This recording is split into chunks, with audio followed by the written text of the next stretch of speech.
Эгерде bir адам билбестиктен күнөө кылса, анда ал күнөөсү үчүн 1 жылдык эчкини курмандыкка чалсын.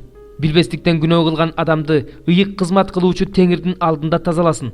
Ошондо ал тазаланат жана ага кечирим болот. Билбестиктен күнөө кылган адам Исраил уулдарынын жергиликтүү тургуну болобу, алардын арасында жашап жаткан келгин болобу, силерде бир мыйзам болсун. Жергиликтүү тургун болобу, келгин болобу, билип туруп күнөө кылса, анда ал Теңирге акарат келтирген болот. Ал адам өз элинин арасынан жок кылынсын. Анткени ал Теңирдин сөзүн жек көрүп, анын осуятын бузду.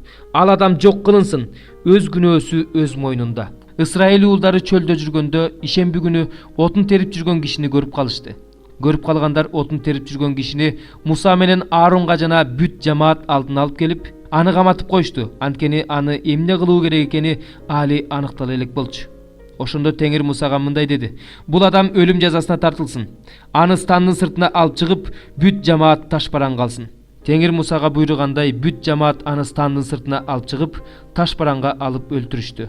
Теңир Мусага мындай деди: "Исраил уулдарына мындай деп айт: алар укумдан тукумга кийимдеринин этегине чачыларды жасашсын. Кийимдеринин этегиндеги ошол чачыларга көк жүндөн жасалган жип кошушsun. Чачылардагы көк жип силер аны көргөндө Теңирдин бардык осуяттарын эстеп аткарышыңар үчүн, силерди бузуктукка түрткөн жүрөгүңөр менен көзүңөрдүн каалоосун аткарбашыңар үчүн, менин бардык осуяттарымды аткарышыңар үчүн, Кудайыңардын алдында ыйык болушуңар үчүн кошулат. Силердин Кудайыңар болуш үчүн силерди Мисир жеринен алып чыккан Кудай Теңириңер менмин. Силердин Кудай Теңириңер менмин."